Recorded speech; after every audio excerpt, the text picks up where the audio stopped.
Naomi Carter had spent 12 years rising through Chicago's corporate world, becoming the chief financial controller of a billion-dollar logistics empire. When powerful executives ordered her to falsify tax records and hide millions in illegal profits, she refused. Their answer was a cruel trap at a luxury company reception: one drink, one missing night, and a threatening video meant to break her forever. But instead of running, Naomi walked back into the lion's den, pretending to obey while secretly collecting the evidence that would destroy them in federal court. Before we begin, tell us in the comments, where are you watching from today? And if you believe some heroes are willing to look guilty to save the innocent, this story is for you. A sharp autumn wind swept through downtown Chicago, threading between mirrored skyscrapers and turning the early morning air cold enough to sting the skin.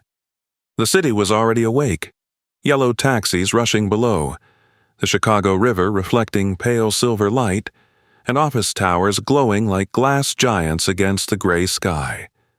At exactly 7:15 a.m., Naomi Carter stepped out of a black sedan and looked up at the steel and glass headquarters of Harrison Global Logistics, the building she had spent 12 years climbing from the inside. Today, for the first time, she entered through the executive doors as Chief Financial Controller. Naomi Carter, 34, was a Black American woman whose presence carried quiet authority rather than noise. She stood at medium height with a slim, disciplined frame shaped by years of long workdays and little rest. Her deep brown skin glowed softly beneath the city's cold light, and her sharp, dark eyes missed nothing. Her black hair was pulled into a flawless low bun, each strand controlled much like the woman herself. She dressed with elegant simplicity, a charcoal-tailored suit, pearl earrings, and a long wool coat that moved neatly around her as she walked. People often described Naomi as calm, but that calm had been built, not given. She had grown up in Chicago's South Side, in a narrow apartment above a laundromat where winter drafts slipped through old window frames. Her father had disappeared when she was 10. Her mother worked double shifts as a hospital cleaner until illness weakened her body, forcing Naomi to become more than a daughter long before adulthood arrived. By 16, Naomi balanced school, part-time bookkeeping jobs, and caring for her younger sister. That life had carved discipline into her bones. It was why she trusted numbers more than promises. Inside the lobby, polished marble floors reflected the chandeliers overhead. Employees straightened as Naomi passed, many offering congratulations. Among them was Olivia Stone, a 24-year-old junior financial analyst with bright hazel eyes, pale skin dusted lightly with freckles, and chestnut hair tied in a loose professional ponytail. Olivia was quick, ambitious, and eager to prove herself, though her nervous habit of clutching her tablet betrayed how new she still was to executive pressure. "Good morning, Miss Carter," Olivia said, almost glowing with admiration. "Congratulations again!" Naomi's serious expression softened. "Thank you, Olivia, and please, if you're going to survive this place, learn to breathe before every quarterly report." Olivia laughed nervously. Naomi slowed her pace. "Come with me after lunch. I'll show you how to reconcile international freight tax offsets. It's messy, but if you understand the structure, nothing in this building can fool you." For Olivia, Naomi was more than a boss. She was proof that excellence and integrity could survive inside corporate America. That mattered, because in a company like Harrison Global, role models were rare. On the 42nd floor, Naomi's new office overlooked the river, where barges moved slowly through the morning haze. A fresh brass nameplate gleamed on the desk. Naomi Carter, Chief Financial Controller. For a moment, she simply stared, not out of pride, out of memory. She remembered balancing accounting textbooks beside hospital bills. She remembered microwaved noodles at 2 a.m. She remembered carrying her exhausted mother from bed to sofa before finishing coursework by the kitchen light. Her phone buzzed. It was Maya Carter, her younger sister. Maya, 29, was a black woman with warm brown skin, expressive dark eyes, and a gentle oval face that made patients trust her within seconds. Slightly shorter than Naomi, with a soft but energetic build, Maya wore her black curls in a practical puff and had the calm hands of someone trained to hold chaos together. She worked as a senior nurse at Northwestern Memorial and was studying for the department head certification exam. Unlike Naomi's steel-like control, Maya led with compassion. But both sisters shared the same unbreakable core. "Did you make it in?" Maya asked over the phone. Naomi smiled faintly, setting down her bag. "I'm here." "You sound tired already." "It's quarter close. That's the default emotional setting." Maya laughed. "I got the exam fee confirmation this morning." Naomi leaned against the window, looking at the city below. "Good." There was a short silence. Maya knew exactly what that meant. Naomi had paid it. Again. "You didn't have to keep doing this," Maya said softly. "Yes, I did." Their mother's illness had once threatened to bury both their futures. Naomi had promised herself long ago that Maya would never stop climbing because of money. Promises, unlike people, were sacred to her. By noon, the executive boardroom had filled. The room itself felt designed to intimidate. Dark walnut walls, floor-to-ceiling windows, and a table long enough to separate power from consequence. At the far end sat Victor Hale, the company's CFO. Victor was 52, a tall white man with a broad frame that had softened slightly with age but still carried command. His silver-threaded dark hair was cut with military neatness, and his pale blue eyes were sharp, cold, and calculating. He had the polished confidence of a man who had spent decades surviving boardroom wars by making sure others lost first. Victor's reputation inside Harrison was simple: brilliant with numbers, ruthless with people. He stood as Naomi entered. "Miss Carter," he said, smiling with controlled warmth, "our newest guardian of the books." The room chuckled politely. Naomi took her seat and opened the quarterly files.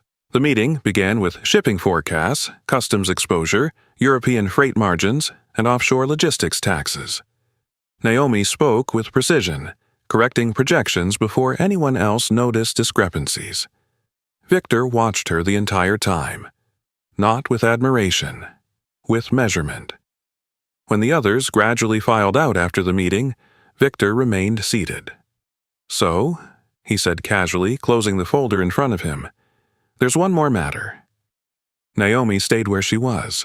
Victor slid a thin black folder across the table.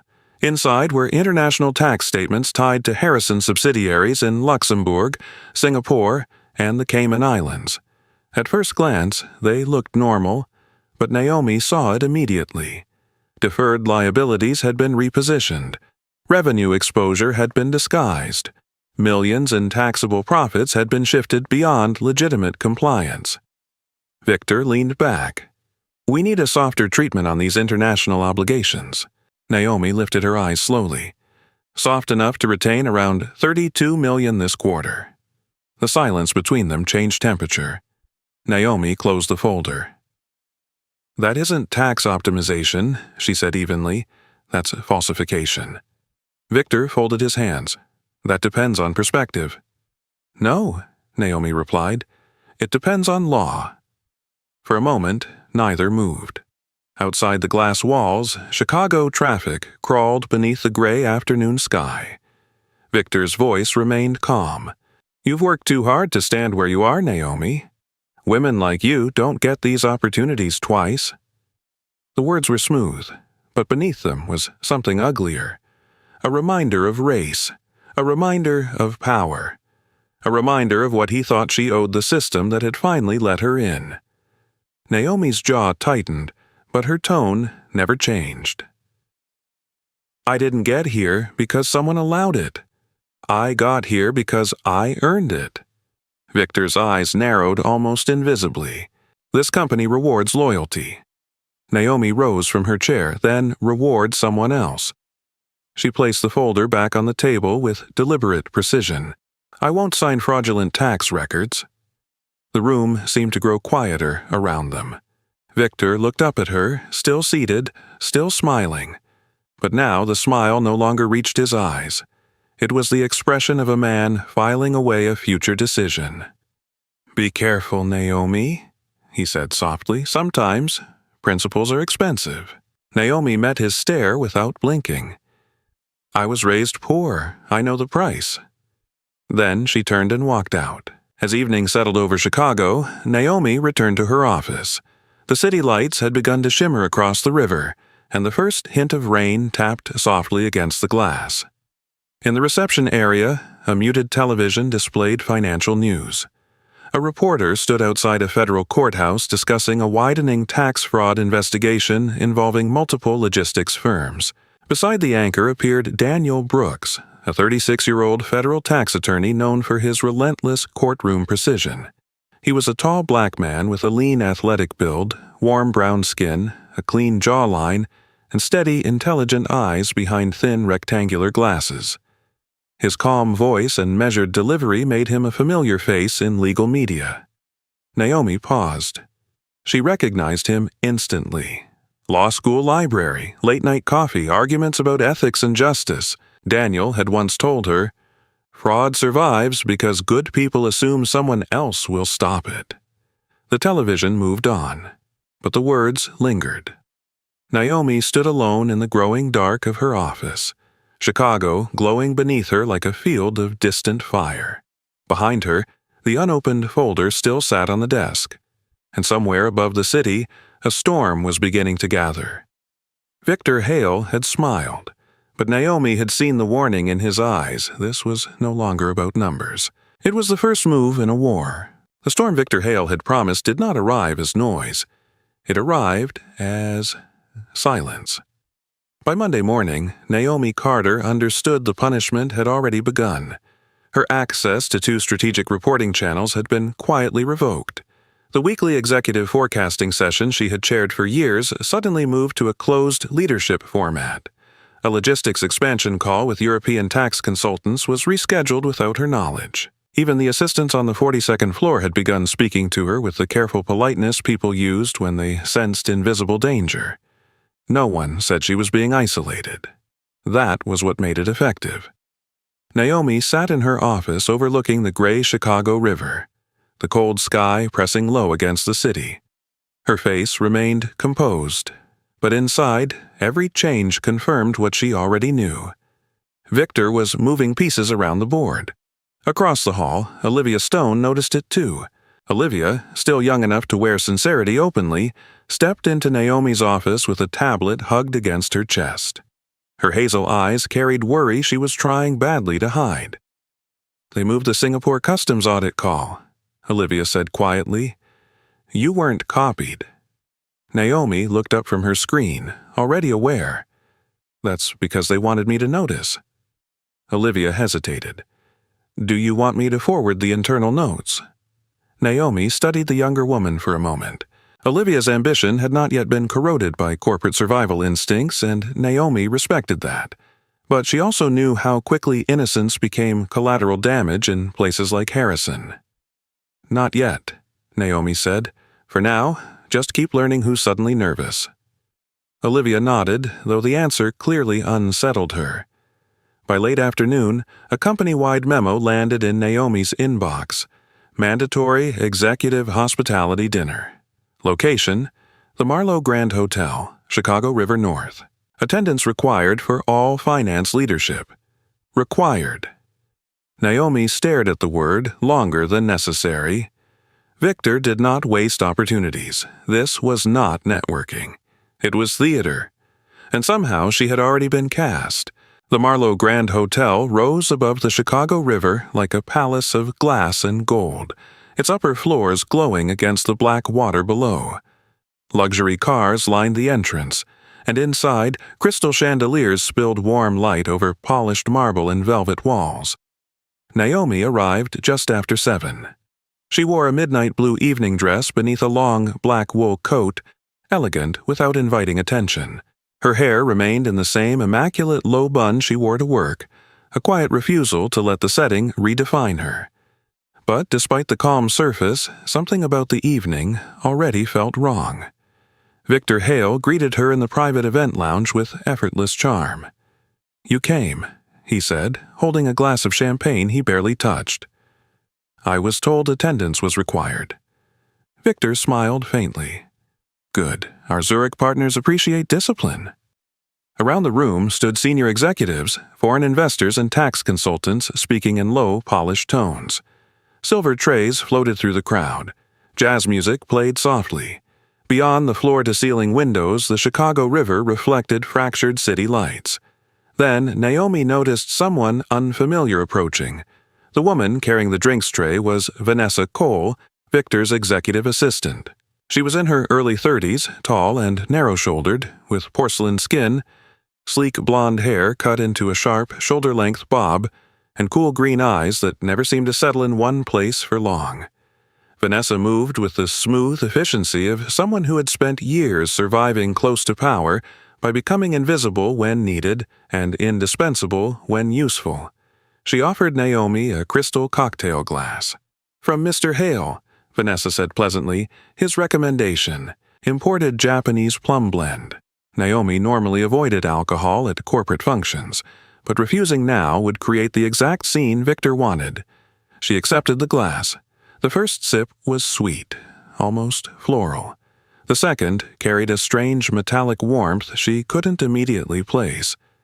Across the room, Victor was laughing with a Swiss tax consultant, but when his eyes flicked briefly toward her, Naomi felt something tighten in her chest. Minutes passed. Then heat.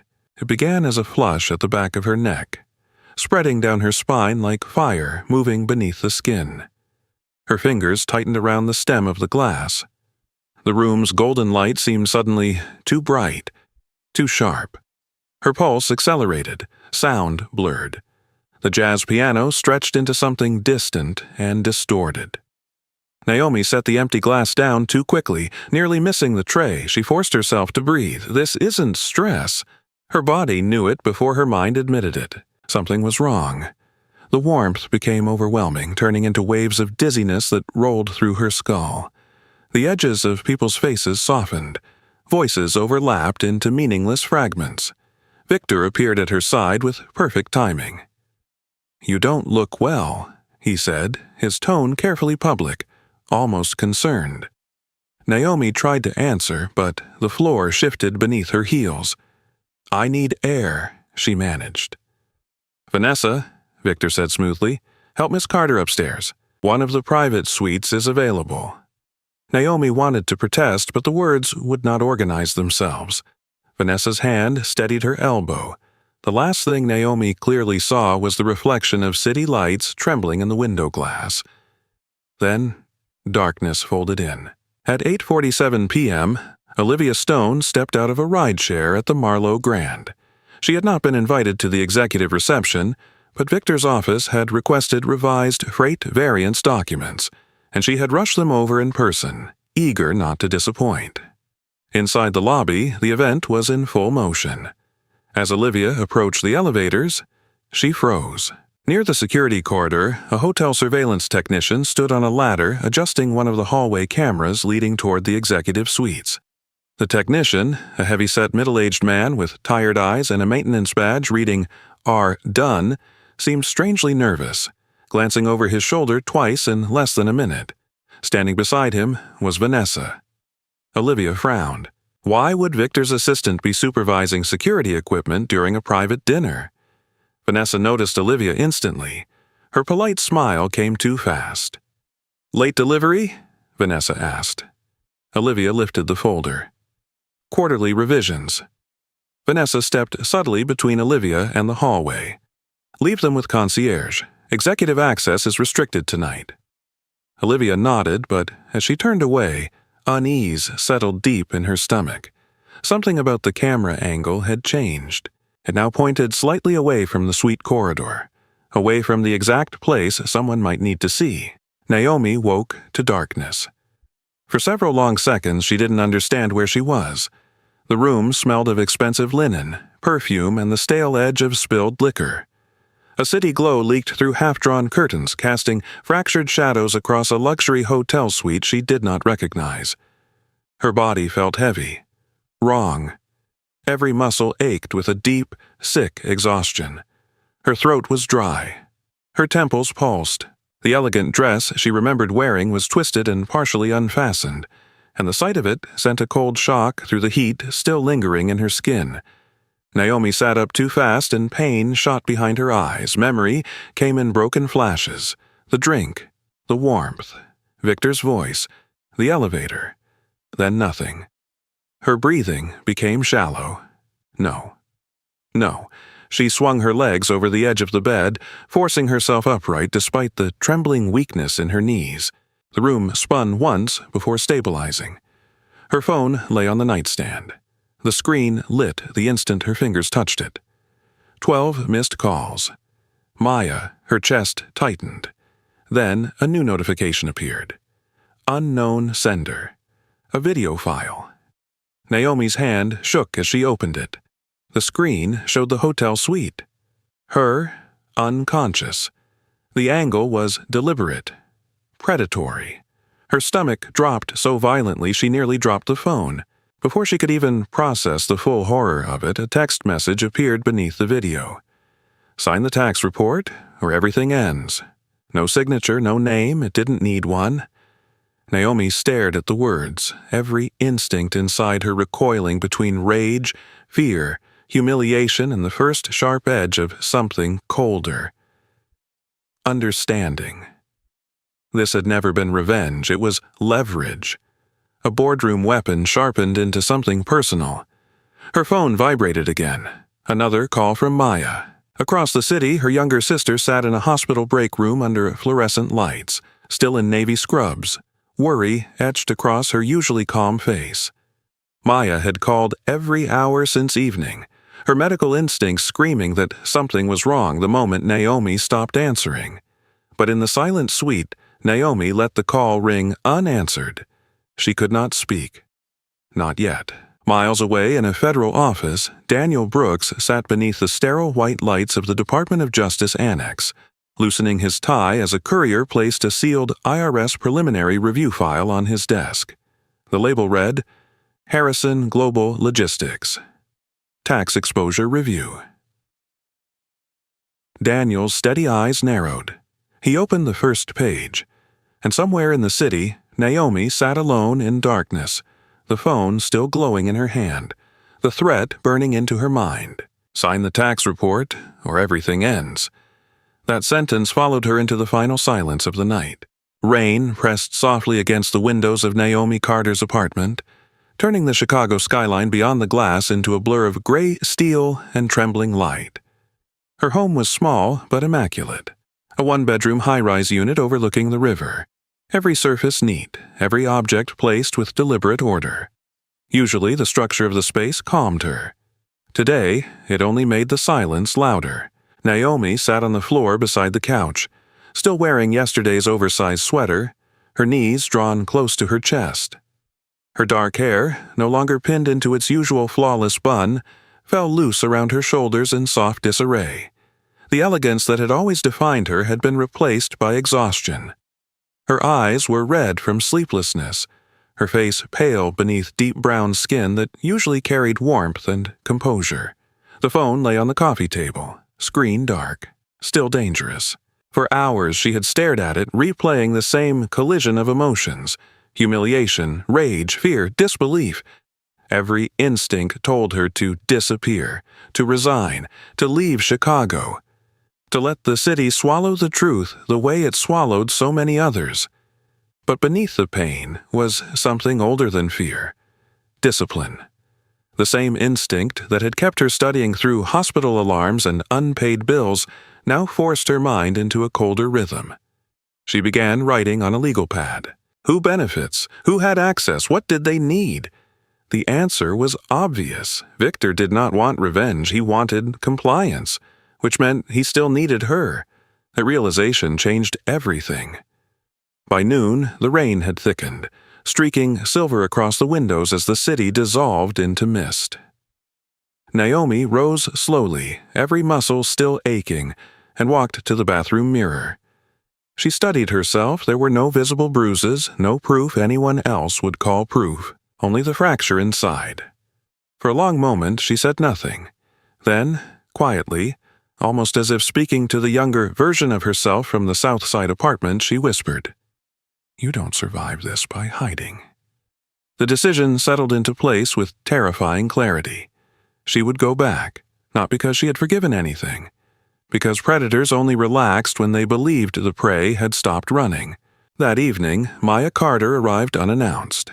Maya stood in the doorway in the hospital scrubs beneath a camel coat, her dark curls still tied back from a long shift. Her usually gentle eyes sharpened the moment she saw Naomi's face. Naomi. Just the way she said her sister's name told Naomi everything. Maya knew something was deeply wrong. Maya stepped inside, taking in the untouched coffee mug, the drawn curtains, the silence. "You missed work. You missed dinner. You ignored 12 calls." Her voice softened. "Talk to me." Naomi turned toward the window. "I'm fine." Maya gave a bitter exhale. "You say that the way Mom used to say she wasn't in pain." That landed harder than Naomi expected. Their mother had hidden her illness for too long, forcing Naomi into adulthood overnight. Since then, Maya had developed an almost painful sensitivity to the quiet signs of suffering. She crossed the room and placed a hand on Naomi's shoulder. "You're shaking." Naomi hadn't even noticed. Maya's tone shifted into protective firmness. "Come stay with me for a few days, just until you sleep." Naomi wanted to say yes, wanted more than anything to let someone else carry the weight for a night. But this was no longer just about recovery. It was strategy. "I can't," she said quietly. Maya stepped back, hurt and frustrated. "Why?" Naomi finally turned, forcing calm into her expression. "Because if I disappear now, they win." Maya frowned, searching her sister's face, sensing the deeper meaning but not yet the full truth. Before she could press further, Naomi changed the subject. "How's the department head exam prep?" The question was deliberate, a lifeline back into familiar ground. Maya hesitated, then answered, though worry remained etched in every line of her face. When she finally left, she did so reluctantly, looking back twice before the elevator doors closed. Naomi stood alone again, but now the loneliness had sharpened into purpose. The next morning, Harrison Global's glass tower reflected a pale, washed-out sky. Naomi entered the lobby at exactly 8 a.m., heads turned. Whispers died. No one had expected her back so soon. She wore a charcoal suit, her hair once again secured into the immaculate low bun that functioned like armor. Her face revealed nothing. Not the sleepless night, not the rage, not the decision she had made. Victor Hale was already waiting in the executive corridor. His pale blue eyes narrowed in surprise that lasted less than a second before smoothing into satisfaction. "You came back," he said. Naomi met his gaze evenly. "You were right." Victor tilted his head slightly. "About what?" She held his stare. "Principals are expensive." A slow smile spread across his face. For the first time since the boardroom confrontation, Victor looked genuinely pleased. He stepped aside and gestured toward the finance operations wing. "Then let's move forward." To Victor, her return meant surrender. To Naomi, it meant entry. The lion had opened its own den. Her first new assignment came within the hour. Restricted offshore tax reconciliation, Cayman subsidiary reviews, legacy shell audits, exactly what Victor would only expose to someone he believed compromised. Inside the secure finance suite, Naomi was granted temporary access to a separate accounting environment, a dark ledger system never mentioned in formal compliance meetings. The screen loaded under a hidden server path. HG NTL Black, Executive Access. There it was, the shadow architecture beneath the company's polished public books. Layered offshore accounts, artificial freight losses, dummy transfer costs, taxable revenue rerouted through Cayman entities that existed only on paper. Naomi's pulse remained steady, but inside, the scale of it stunned her.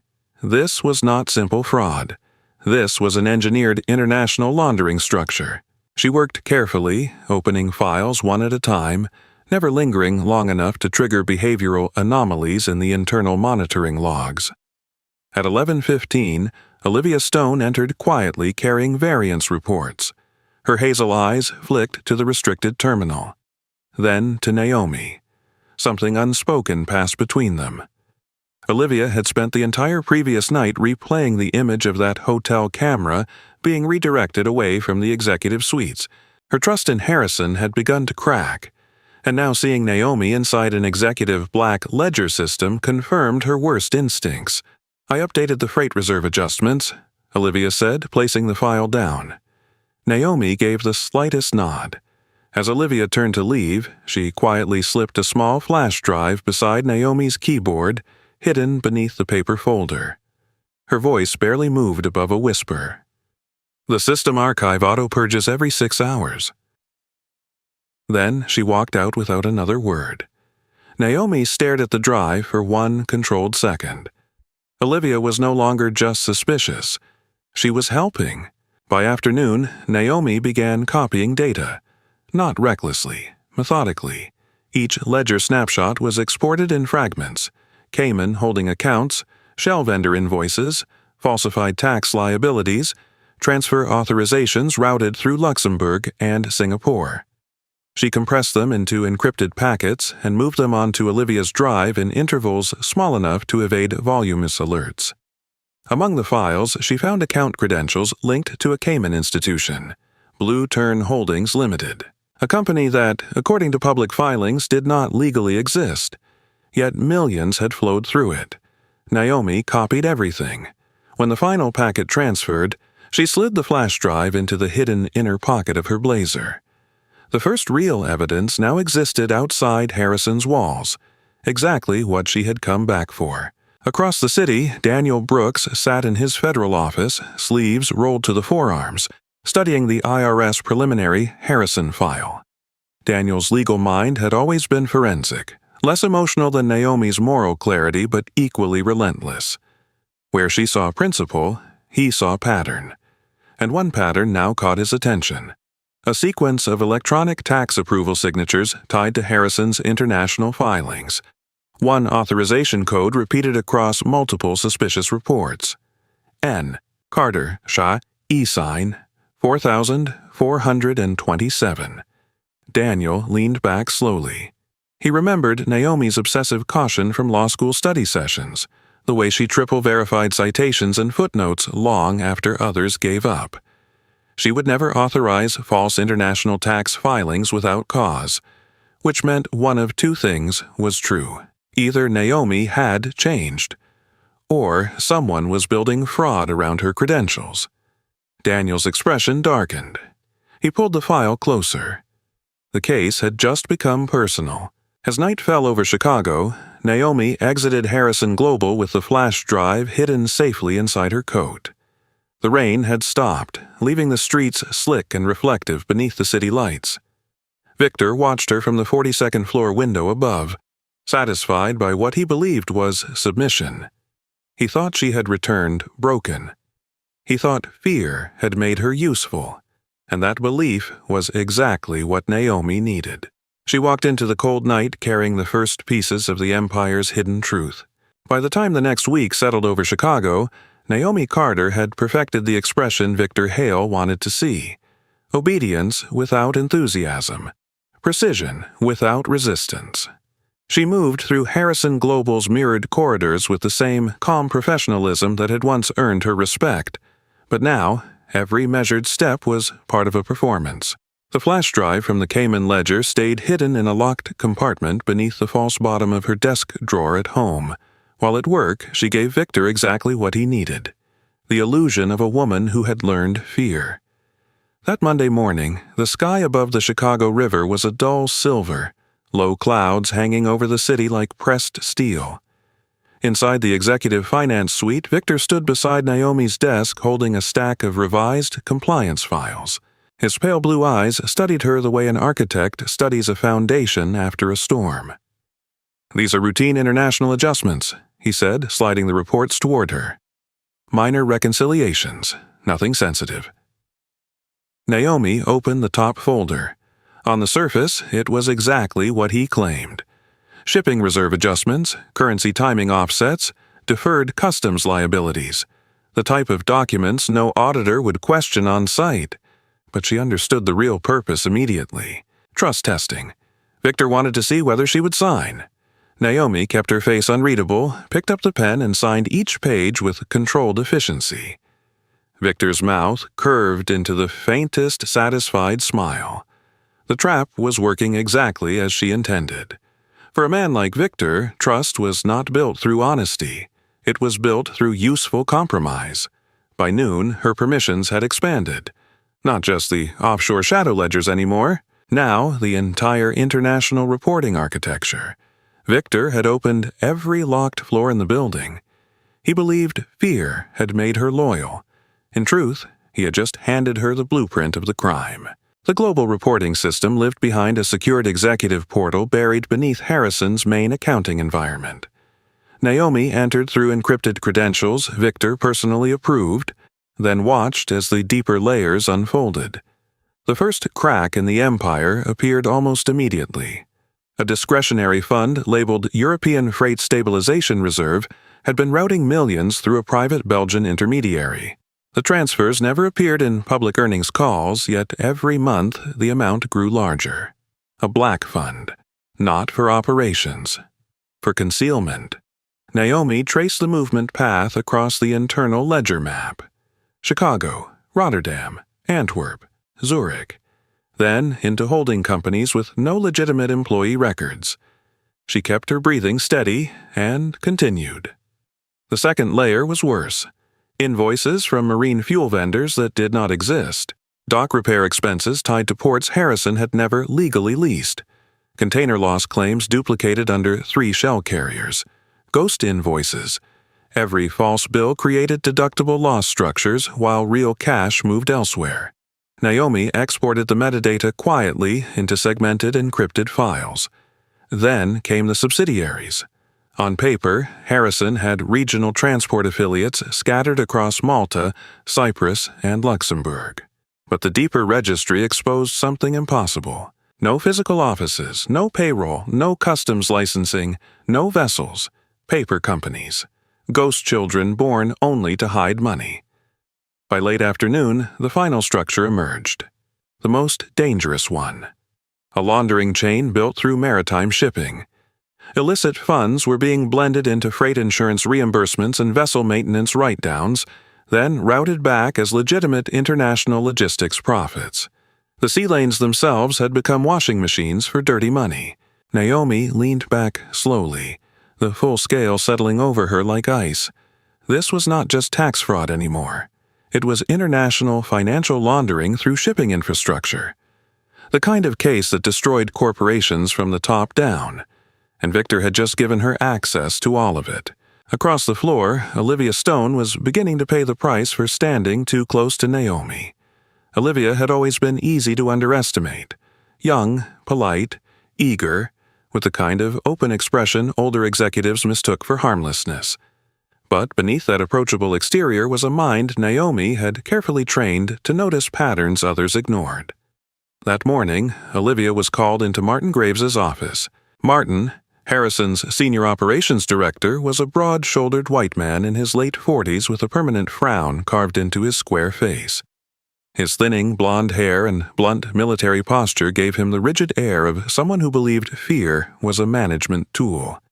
Years earlier, a failed compliance scandal had nearly ended his career, and since then, Martin had become viciously loyal to anyone who protected his position, especially Victor. He didn't invite Olivia to sit. Instead, he stood behind his desk and folded his arms. "You spend a lot of time around Miss Carter." Olivia forced calm into her voice. "She mentors most of the finance team." Martin's stare hardened. "Be careful who you attach yourself to. Executive restructuring is coming. People connected to unstable departments tend to disappear with them." The threat was indirect, which made it unmistakable. Olivia nodded once and left, pulse racing. By the time she reached the hallway, her fear had changed shape. It was no longer fear of Naomi. It was fear of the company itself. That night, she quietly sent Naomi a secure internal message containing access timestamps from the hotel event server archives. no explanation. Just the data. The first crack in Olivia's loyalty to Harrison had now become active resistance. At Northwestern Memorial, Maya Carter ended her 12-hour shift with a patient transfer she almost refused. The new admission was Leon Briggs, a 60-year-old black man with a weathered face, thick gray mustache, and the broad hands of someone who had spent a lifetime driving long-haul routes. A minor collision had left his shoulder dislocated and ribs bruised. But what caught Maya's attention was not the injury. It was the name listed under employer transport history: Harrison Global Executive Fleet. Leon was quiet, cautious, and carried the weary suspicion of a man who had learned not to say too much around powerful people. Years of chauffeuring executives had trained him into discretion, but pain medication loosened more than muscle tension. As Maya adjusted his sling, he glanced at the news playing silently on the hospital television, an image of Victor Hale appearing briefly in a financial segment. Leon's face changed. "You know that man?" Maya asked gently. He hesitated. "Drove him once, Marlowe Grand Hotel, late night. Picked up his assistant from the back entrance." Maya's hands stilled for just a second. A hotel. Victor. The exact night Naomi disappeared. She kept her tone clinically neutral, though every instinct sharpened. "What time?" "Little after midnight," Leon muttered. She was carrying what looked like surveillance equipment cases. And he closed his eyes, already drifting under medication. Maya said nothing more, but the detail lodged itself in her mind with frightening weight. Near the federal courthouse 2 nights later, Naomi stepped into a quiet cafe tucked between a law bookstore and an old brick insurance building.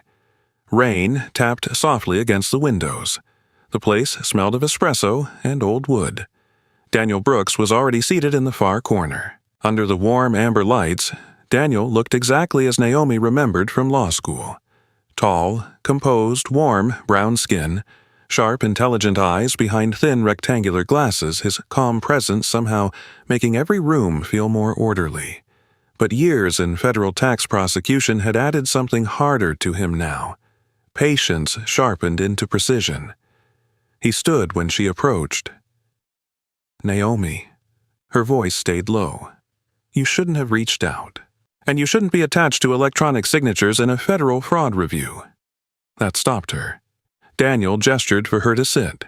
For several moments, neither spoke.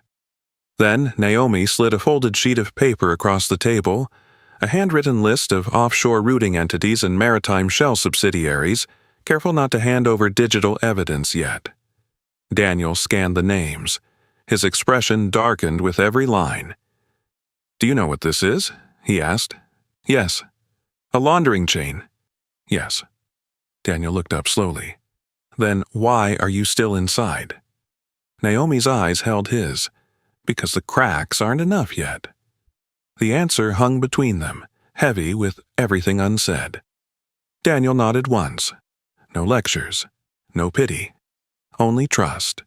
The kind built years ago in law libraries and midnight ethics debates. Before leaving, Naomi handed him one final note.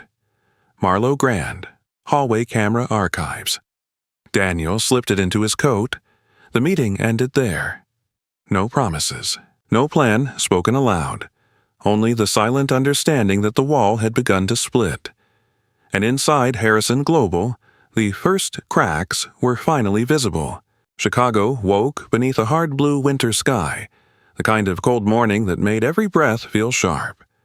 From the 42nd floor of Harrison Global, the city looked orderly, disciplined, almost innocent, but Naomi Carter knew the truth hidden beneath the polished skyline. Today, the corporation's largest tax evasion transfer was scheduled to finalize, a sweeping international closeout that would move tens of millions through Europe before disappearing into layered shell entities.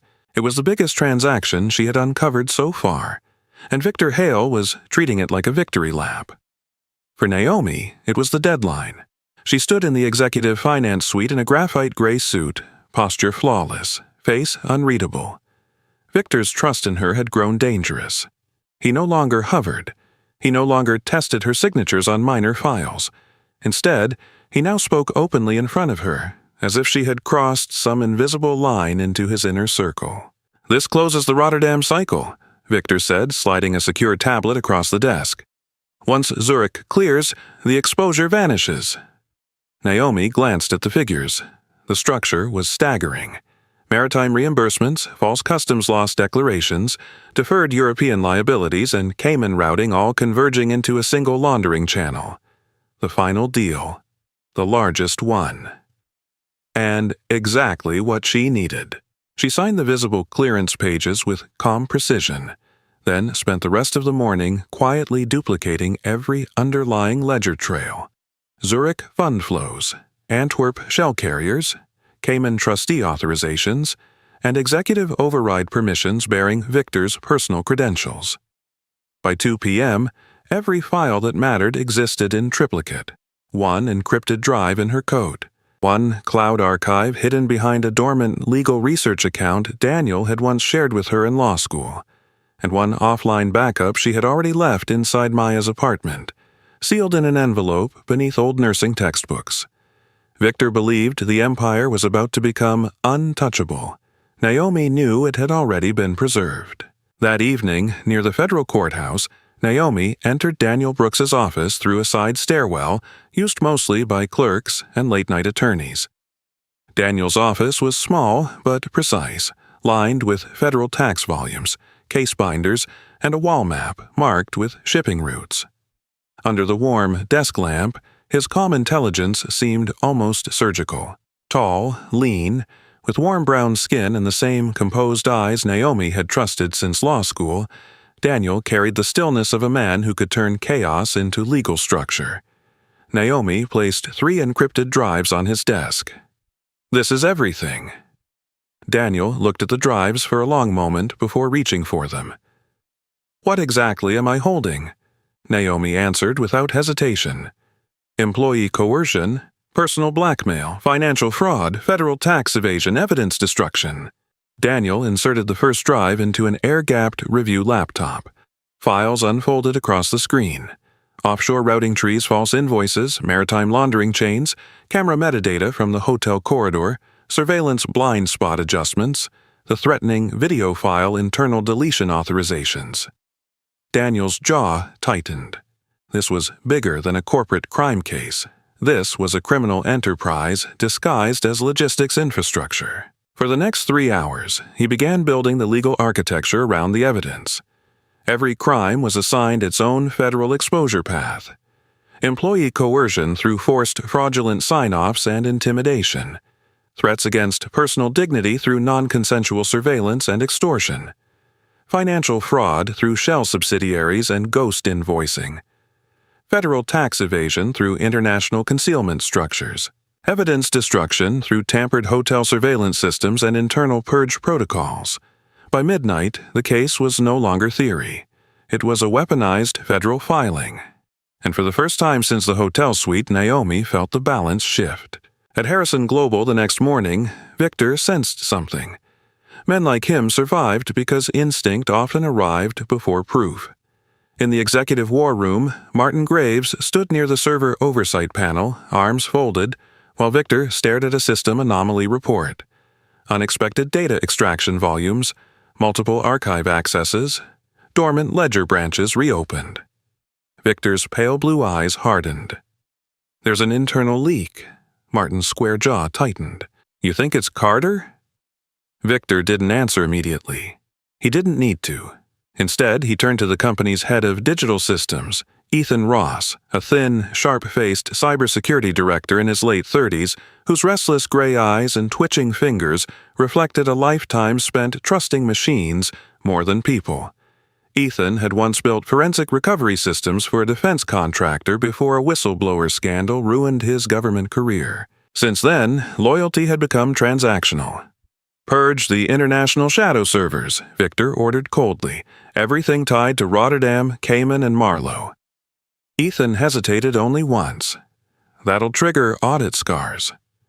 Victor's expression never changed. "Then burn the scars too." The order moved like electricity. Deep archive deletion, server wipe, metadata collapse, surveillance branch overwrite. They believed the evidence would die in the machine, but Naomi had already moved first. By the time the purge protocol began, Daniel had complete mirrored copies, and Maya's hidden envelope remained untouched outside Harrison's network reach. Victor had ordered destruction. All he really did was confirm consciousness of guilt. Exactly what Daniel needed. The pressure spread beyond the office. That night, Olivia Stone sat at her parents' dining table in a quiet suburban home outside Evanston, her hands wrapped tightly around a cup of untouched tea. Her mother, Elaine Stone, a silver-haired woman in her late 50s with tired, kind eyes and the protective caution of someone who had spent decades teaching public school, looked deeply worried. "You're talking about testifying against your company?" Olivia nodded. Her father, a retired transit supervisor whose silence usually carried weight, finally spoke. People like that don't lose quietly. The fear in the room was real. Olivia had spent the last 48 hours replaying Martin's threat, Vanessa's behavior at the hotel, and the image of Naomi walking back into Harrison every morning as if fear had no authority over her. She was scared. Terrified, actually, but admiration had turned into something stronger. Conviction. "If I stay silent," Olivia said, voice trembling but clear, "then I become part of what they did." The room fell still. Her parents exchanged a glance. Then her mother reached across the table and covered Olivia's hand. No words. Just permission. The next morning, Olivia entered Daniel's office and gave a full witness statement. Her role was no longer hidden. She had become a public witness. Meanwhile, Maya Carter stayed close to Naomi in ways that required no explanation. The night before Daniel planned to file, Naomi's composure finally cracked. Not publicly, not dramatically, just quietly, in Maya's apartment kitchen, with the city lights reflecting through the windows and untouched chamomile tea cooling between them. Naomi's hands trembled as the reality of the coming legal war settled in. Maya moved beside her without speaking, wrapping an arm around her shoulders with the same steady calm she once used on frightened patients and their dying mother. "You're not back in that hotel room," Maya said softly. The words landed like medicine, because that was exactly where Naomi's mind kept returning. Maya stayed with her through the night, grounding her each time panic tried to drag her backward. By sunrise, Naomi's breathing had steadied. Her resolve returned. Maya had not solved the fear. She had protected Naomi from drowning in it. Before dawn, Daniel made one final discovery. Deep in Harrison's historical executive records, he found references to Gregory Pierce, a former chief financial officer who had abruptly resigned 3 years earlier. Gregory was a white man in his early 60s, known in old compliance circles as brilliant but ethically stubborn. Tall, gaunt, with deeply set brown eyes and an old-school accountant's obsession with paper trails, he had vanished from public corporate life after a sudden medical retirement. But Daniel found no medical filings, no pension disbursement trail, no consulting records. Only silence. Then a sealed internal memo surfaced. Pierce, executive access revoked following non-cooperation. Daniel stared at the phrase. Non-cooperation. The same language Victor now used around Naomi.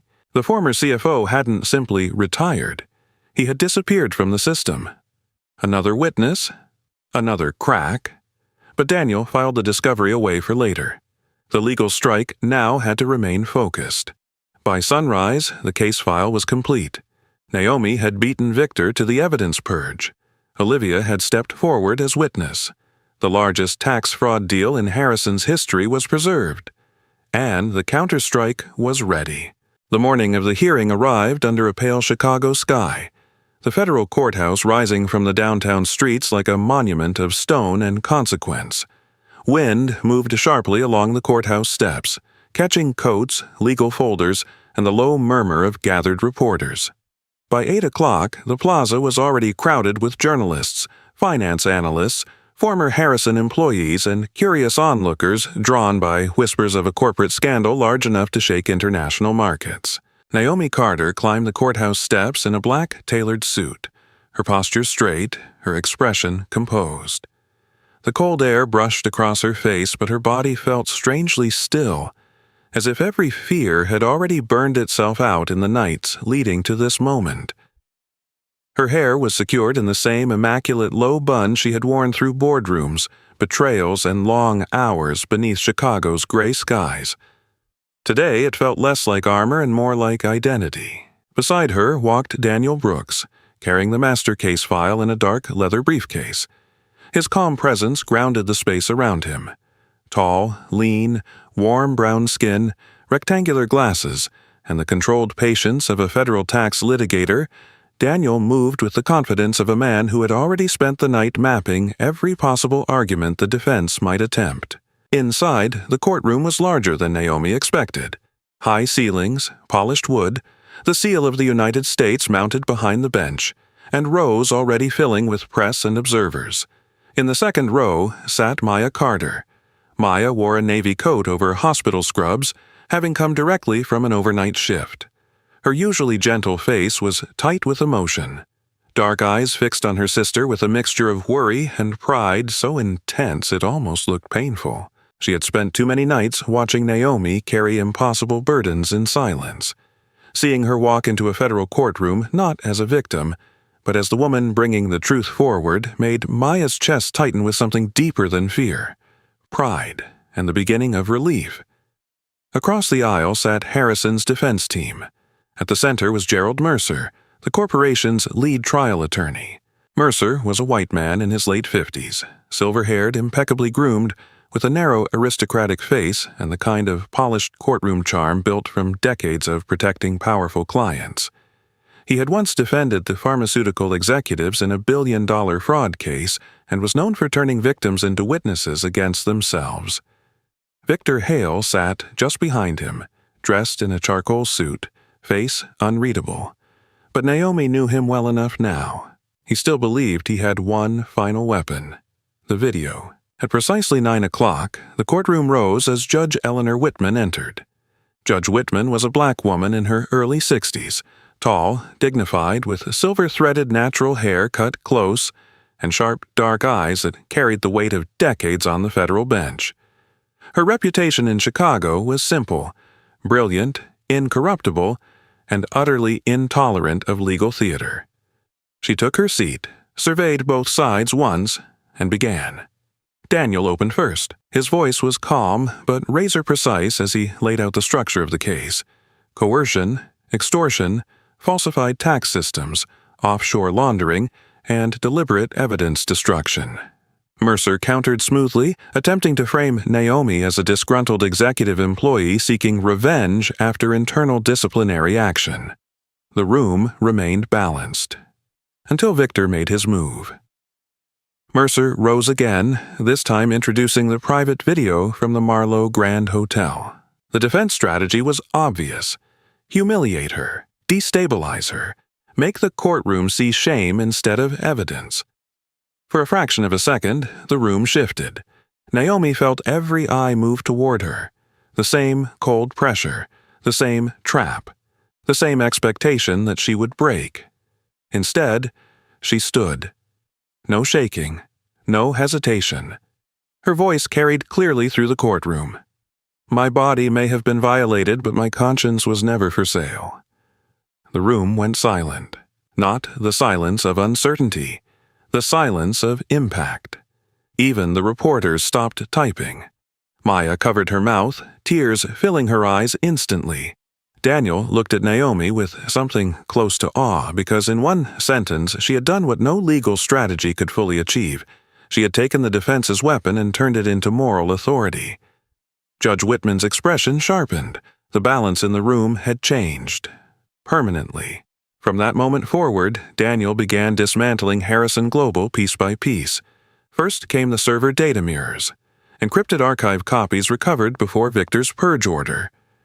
International routing maps spread across the courtroom monitors, showing fund flows from Chicago to Rotterdam, Antwerp, Zurich, and Cayman shell accounts.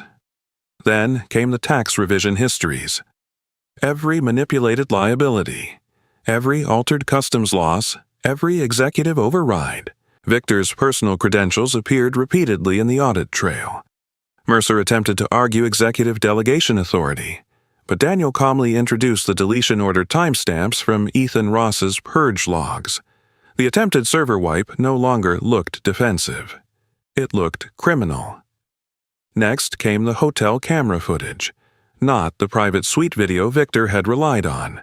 The hallway metadata, the redirected surveillance angle, Vanessa supervising the camera technician, the blind spot created just before Naomi lost consciousness. Daniel let the footage play without embellishment. The jury box leaned forward as the timeline aligned with the drink delivery and Naomi's collapse. Then came the emails. Internal messages from Victor to Martin Graves and Vanessa Cole using coded executive language. Stabilize Carter, ensure cooperation, protect leadership continuity. Mercer tried to dismiss them as corporate restructuring shorthand, but Daniel paired them with the blackmail text and the threatening video transmission logs. The pattern became undeniable. Coercion. The next exhibit was the most devastating. The offshore account tree, Blue Tern Holdings, Luxembourg Shells, Belgian Reserve Channels, Ghost Freight subsidiaries, millions hidden beneath legal fictions. Judge Whitman requested the tree remain visible on the central courtroom screen. Her silence said more than any interruption. Then Olivia Stone took the stand. It was the first time Olivia had ever entered a courtroom, and it showed in the way her fingers trembled around the edge of the witness rail. Young, pale, freckles visible beneath the courtroom lights, she looked almost too fragile for the weight of the moment. But when she saw Naomi seated beside Daniel, something steadied inside her. She described the hotel corridor, the redirected surveillance camera, Vanessa blocking her path, Martin's later threats. Mercer tried to corner her, pressing her youth, inexperience, and mentorship under Naomi as reasons for bias. Olivia swallowed once, then answered with unexpected clarity. I admired Miss Carter because she taught me numbers should tell the truth. What I saw that night had nothing to do with admiration. It had everything to do with what was done to her. The courtroom murmured. For the first time, Olivia no longer looked young. She looked brave. The final witness was Leon Briggs. Leon entered slowly, his broad shoulders slightly stooped, weathered face marked by age and long years behind executive transport wheels. Under oath, he described picking up Vanessa from the Marlowe's rear service entrance after midnight, carrying surveillance equipment cases. Mercer attempted to discredit his memory, but Leon, who had spent decades memorizing routes, times, and executive schedules, answered every timestamp without hesitation. The rear exit, 12:14 a.m. equipment case, Victor's reserved fleet vehicle. The precision was devastating. Maya, seated in the second row, could no longer contain her tears. She wasn't crying from grief now. She was crying because every piece Naomi had carried alone was finally being seen in daylight. By late afternoon, the courtroom had transformed. What began as a corporate dispute now stood exposed as extortion, fraud, and systemic criminal concealment. Judge Eleanor Whitman removed her glasses, studying Victor Hale for a long moment that seemed to stretch across the room. When she finally spoke, her voice was measured and absolute. The evidentiary weight presented by the plaintiff overwhelmingly supports immediate continuation into criminal referral and protective judgment review. It was not a final verdict, but everyone in the room understood what it meant. The scales had tipped. Completely. Victor no longer looked untouchable. For the first time since the boardroom, Naomi saw something she had waited months to witness in his pale blue eyes. Uncertainty. The day of judgment had done exactly what she returned to Harrison to achieve. It had broken the illusion of power. Chicago's federal courthouse stood beneath a bright winter noon when the final ruling came down, and by then the city was no longer whispering about Harrison Global. It was roaring. Financial news vans lined the streets, reporters clustered behind barricades. Screens across downtown flashed the same breaking headline. Harrison Global hit with historic federal penalties. Inside the courtroom, Judge Eleanor Whitman's voice carried with calm finality as she issued the decision.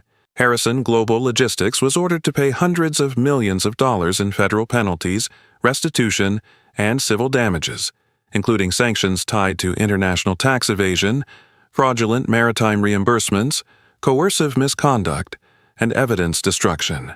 The company's board was forced into emergency restructuring, its global reporting licenses frozen pending criminal review. For the executives who had hidden behind polished boardrooms and offshore codes, the collapse was immediate. Victor Hale sat motionless as federal marshals moved toward him. The once untouchable CFO looked smaller now, his charcoal suit still immaculate, but his pale blue eyes stripped of the certainty that had once made entire departments tremble. For the first time, Naomi saw him without the architecture of power around him. Just a man. A dangerous one, yes, but no longer protected. The marshals placed him under a criminal indictment for fraud conspiracy, extortion, witness intimidation, and obstruction of justice. Around him, Martin Graves, Vanessa Cole, and Ethan Ross were each taken into custody under separate federal warrants tied to the laundering and evidence purge operations. The empire had not cracked. It had collapsed. Naomi remained seated through all of it, hands folded calmly in her lap. Her face stayed composed, but inside her chest something long, frozen, had finally begun to thaw. This was justice. Not revenge, justice. When the ruling moved to her civil claim, Judge Whitman's tone softened only slightly. The court awarded Naomi a substantial personal damages settlement, recognizing the corporate coercion, the calculated attack on her dignity, the blackmail campaign, and the career harm Harrison had weaponized against her. The amount was life-changing. But Naomi barely registered the number. Because money had never been what she came back for. The true victory was quieter. They had tried to stain her. Instead, they had revealed themselves. The darkest night of her life had not rewritten who she was, and that realization mattered more than every zero attached to the judgment. When the hearing ended, Maya reached her first. Still in Navy hospital scrubs beneath a winter coat, Maya threw her arms around Naomi with a force that broke through every last piece of courtroom composure. Tears streamed freely down her face now, but they were no longer tears of fear. "You did it," Maya whispered. Naomi held her tightly. "No," she said softly, "we did." Because no victory this large ever belonged to one person alone. The city moved on. The headlines changed. Winter gave way to spring. And 1 year later, Chicago looked different through Naomi Carter's eyes. The skyline beyond the river glowed beneath a clear April morning, sunlight pouring across glass towers and waking the city in gold. On the 26th floor of a newly renovated building overlooking the Chicago River stood the brass sign of a firm that had not existed a year earlier. Carter Legal Forensic Advisory. Naomi stepped out of the elevator in a cream-tailored suit, her hair softly pinned back, her expression carrying the same calm authority as always, but now without the guarded tension Harrison had carved into her life. Her new office was bright, warm, lined with case files, audit maps, and framed certifications. This company had been built from everything she survived, a forensic legal accounting firm specializing in whistleblower protection, corporate fraud, tracing executive compliance reviews, witness evidence preservation. Every case the firm accepted had one purpose: to protect the people companies believed they could silence. That mission was deeply personal, and it had already begun changing lives. In the main operations room, Olivia Stone stood at the front of a training table, leading a group of junior forensic analysts through a case simulation. Olivia had changed in the last year. Still young, still bright-eyed, but now steadier, more self-assured. Her chestnut hair was cut shorter into a polished shoulder-length style, and the nervous habit of clutching her tablet had been replaced by the calm rhythm of a leader who had earned her confidence through fire. As Naomi's first official partner and director of investigative audit operations, Olivia now mentored the next generation exactly the way Naomi once mentored her. Ghost vendors always leave timing scars, Olivia explained to the young analysts, pointing at a transaction tree. Never just look at the invoice. follow the delay logic. The team listened with total focus. Naomi watched from the doorway with quiet pride. The frightened junior analyst from Harrison was gone. In her place stood a woman helping others learn how truth survives manipulation. Across the city, Maya Carter's life had also transformed. Northwestern Memorial had officially appointed her head of nursing operations, a position she had once studied for in exhaustion between overnight shifts and family emergencies. Her compassion, discipline, and refusal to let patients become numbers had made her beloved among staff. That same spring, Maya used part of Naomi's settlement support to move their recovering mother into a sunlit townhouse on the north side of the city. Their mother, older now and physically fragile but smiling more than Naomi had seen in years, sat near the living room window each morning, wrapped in a knitted shawl, watching birds settle on the balcony rail. For the first time since their Southside apartment days, the family was together under one peaceful roof. Not surviving, living. Daniel Brooks remained the one part of Naomi's future she had never planned. Some healings arrived as victories. Others arrived as patience. Over the year, Daniel's visits to Carter Legal became less about case reviews and more about quiet coffee in her office after hours, conversations by the river, and long evenings where neither of them had to explain the weight they carried. Their relationship did not begin in dramatic confession. It began in trust. The kind that had survived years, silence, law school debates, and the darkest corporate war either of them had ever touched. On a warm spring evening, Daniel led Naomi to the rooftop terrace of her office building. The Chicago River below reflected sunset gold. Boats moved slowly through the water. The skyline blazed in amber and glass. Daniel stood beside her in a dark navy coat, his calm eyes softer than she had ever seen them. Then he reached into his pocket. The ring was elegant, understated and perfect. "Every version of your life," he said quietly, "has led you here. I just want to be part of the one where you finally get peace."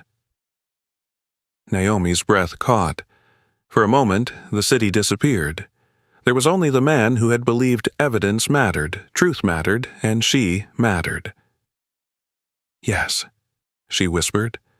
The word felt less like an answer and more like the final step in healing. Later that week, Naomi stood alone in her office. Floor-to-ceiling glass framed the Chicago skyline, now glowing beneath bright spring sunlight. The river shimmered below like liquid silver. The city she once saw as cold and unforgiving now looked alive with possibility. Her reflection in the window showed the woman she had fought to protect. Still elegant, still disciplined, still unbroken, but stronger. Behind her, Olivia guided a new audit team. Across town, Maya laughed with their mother in the new home. Somewhere in federal custody, Victor Hale faced the system he once manipulated. And beside all of it stood the future Naomi had built with her own hands. She rested one palm lightly against the glass. They had tried to destroy her.